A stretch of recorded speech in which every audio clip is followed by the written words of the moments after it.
আসসালামু আলাইকুম everyone, welcome to my channel Mukta's cooking and creation. আমি মুক্তা চলে আসলাম আপনাদের জন্য নতুন আরেকটা ভিডিও নিয়ে। আর আজকের ভিডিওতে থাকছে গরুর মাংসের তেহারি, আর সেটা রান্না করব আমি আজকে রাঁধুনি মশলা দিয়ে। তো প্রথমে আমি এখানে 1.5 কেজি গরুর মাংস সুন্দর করে ধুয়ে পরিষ্কার করে কেটে নিয়েছি। মাংসটা আমি আজকে প্রেশার কুকারে রান্না করে নেব। তো সেজন্য আমি এখানে প্রথমে একটা প্রেশার কুকার বসিয়ে দিলাম, তারপর ওইখানে আমি পরিমাণ মতো তেল দিয়েছি। এখন বেশ অনেকখানি পেঁয়াজ কুচি দিয়ে দিলাম, তারপরে এখন একে একে গোটা শুকনো মশলাগুলো দিয়ে দিচ্ছি। এখানে আমি তেজপাতা, লং, এলাচ, দারচিনি সব কিছু দিয়ে পেঁয়াজটাকে মশলার সাথে ভেজে একদম বেরেস্তা করে নেব। পেঁয়াজগুলো আমার একদম পারফেক্টলি বেরেস্তা হয়ে গিয়েছে। এখন আমি এখান থেকে অর্ধেক পরিমাণ উঠিয়ে রেখে দেব। তারপর বাকি যে অর্ধেক বেরেস্তা আছে ওটার সাথে এখন সব বাটা মশলাগুলো কষিয়ে নেব। তা প্রথমে এখানে আমি দিয়ে দিলাম 1.5 টেবিল চামচের মতো রসুন বাটা। সামান্য পরিমাণ পানি দিয়ে নিলাম, তা না হলে আমার পেঁয়াজগুলো পুড়ে একদম কালো হয়ে যাবে। তারপর এখানে আমি দিয়ে দিলাম 2 টেবিল চামচেরও একটু বেশি পেঁয়াজ বাটা আর 1.5 টেবিল চামচ আদা বাটা। এখন দিয়ে দিচ্ছি 2 চামচ পরিমাণ জিরার গুঁড়ি, 2 চামচ পরিমাণ ধনিয়ার গুঁড়ি আর 2 চামচ শুকনো মরিচের গুঁড়া আর স্বাদ অনুযায়ী লবণ। এখানে আরও দিয়ে দিলাম আমি টক দই, তারপরে বাদাম বাটা, পোস্তদানা বাটা আর রাঁধুনি তেহারি মশলা। মশলাটা আমি পুরোটা দেই নাই। আর এখন আমি আর একটু দিয়ে দিচ্ছি এখানে টমেটো সস। ব্যাস আমার সব মশলা দেওয়া হয়ে গিয়েছে। মশলাগুলো খুব ভালো করে কষিয়ে নেব। তারপরে আমি এখানে গরুর মাংসটা দিয়ে কিছুক্ষণ কষিয়ে নেব। আর এখানে দিয়ে দিলাম আমি কয়েকটা আস্ত কাঁচামরিচ। তো এইভাবে কিছুক্ষণ আমি মাংসটা কষিয়ে নেব। তারপরে যখন তেলটা একটু উপরে উঠে আসবে তখন অ্যাড করে দেব আমি এখানে পরিমাণ মতো পানি দিয়ে মাংসের সাথে খুব ভালো করে মিশিয়ে নেব। তারপর আমি প্রেশার কুকারে ঢাকনাটা দিয়ে মাংসটা সিদ্ধ হওয়া পর্যন্ত রান্না করব। এই মুহূর্তে কে কোথা থেকে আমার ভিডিও দেখছেন তা কমেন্টস করে জানাবেন।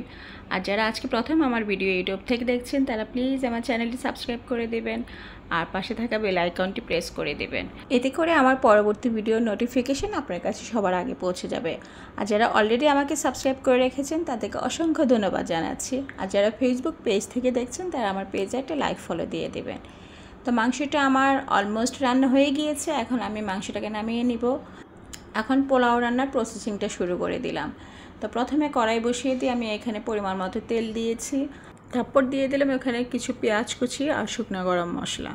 তো পেঁয়াজ আর মশলাটা একটু ভেজে নিয়ে তারপরে এখন অ্যাড করে দিচ্ছি এখানে আমি 1 চামচ পরিমাণ আদা বাটা আর 1 চামচ পরিমাণ রসুন বাটা।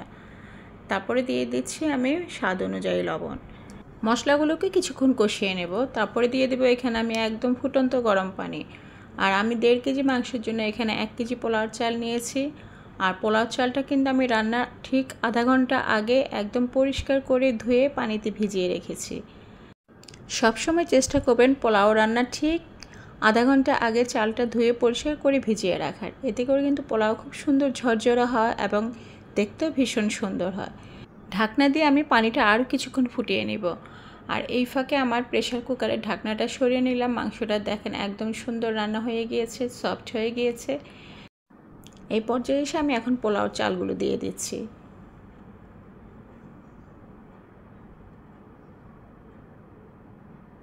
তো পোলাও চালটা দিয়ে খুব ভালো করে এখন নেড়ে ছেড়ে আমি পানির সাথে মিশিয়ে নেব। আর গরম পানির মধ্যে চাল দেওয়া হলে কিন্তু সাথে সাথে নেড়ে দিতে হয়, তা নাহলে কিন্তু চালগুলো দলা পেকে যায়।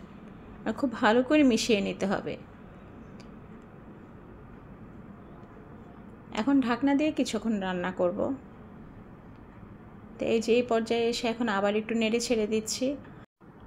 এখন আমি এখানে দুধ অ্যাড করে দিব।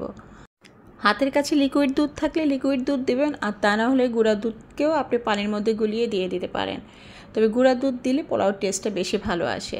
আমি এখন এখানে গুঁড়ো দুধ ব্যবহার করেছি। তো দুধটা দেওয়ার পরে আবার একটু ভালো করে চালের সাথে মিশিয়ে নিচ্ছি।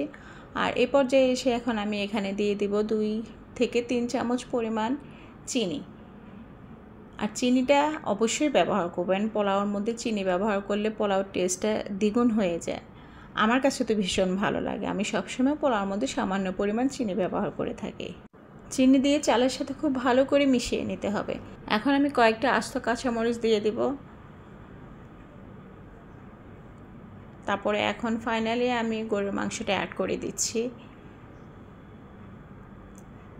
মাংসের পাতিলটা ধুয়ে সামান্য পরিমাণ পানি দিয়ে দেব। এখন মাংসটাকে খুব সুন্দর করে চালের সাথে আমি ভালো করে এপিট ওপিট করে মিশিয়ে নেব। রাঁধুনি বিরিয়ানি মশলা বলেন, তেহারির মশলা বলেন, অথবা যে কোনো মশলা হাতের কাছে থাকলে রান্নার কাজটা কিন্তু খুব সহজ হয়ে যায়। যদি আমি বিরিয়ানি রান্নার জন্য স্পেশালি সবসময় নিজে একটা মশলা তৈরি করে থাকি, আজকে ফার্স্ট টাইম আমি রাঁধুনি তেহারি মশলা দিয়ে তেহারি রান্না করলাম। তেহারিটা রান্না করার পর কিন্তু আমি ভীষণ হ্যাপি। এখন অ্যাড করে দিচ্ছি এখানে আমি কয়েকটা আলু বোখারা, তারপর দিয়ে দেবো আমি এখানে সামান্য পরিমাণ কেওড়া জল। আর কেওড়া জলটা দিলে কিন্তু বাবুর্চিদের বিরিয়ানির একটা ফ্লেভার আসে। তো কেওড়া জল আর আলু বোখারাটা দিয়ে এখন আবার খুব ভালো করে আমি বিরিয়ানির সাথে এগুলো মিশিয়ে নেব, নিয়ে তারপর আমি ঢাকনা দিয়ে কিছুক্ষণ দমে রেখে দেব। উপরে সামান্য পরিমাণ বেরেস্তা ছিটিয়ে দিচ্ছি। তো এইভাবে ঢেকে আমি আরও 10 মিনিটের জন্য দমে রেখে দিব। তো আমার বিরিয়ানি কিন্তু একদম পারফেক্টলি রেডি। তো আমার আজকের বিরিয়ানি রান্না আপনাদের কেমন লেগেছে তা আমাকে কমেন্টস করে জানাবেন। আর বিরিয়ানি রান্নার রেসিপি যদি আপনাদের ভালো লাগে তাহলে ভিডিওতে একটা লাইক আর শেয়ার দিতে ভুলবেন না। তো আজকে আর কথা বাড়াচ্ছি না, আবার দেখা হবে পরবর্তী ভিডিওতে। সে পর্যন্ত সবাই ভালো থাকবেন, সুস্থ থাকবেন, নিজে এবং নিজের পরিবারের যত্ন নেবেন, আর অবশ্যই আমার চ্যানেলের পাশে থাকবেন। আল্লাহ হাফেজ।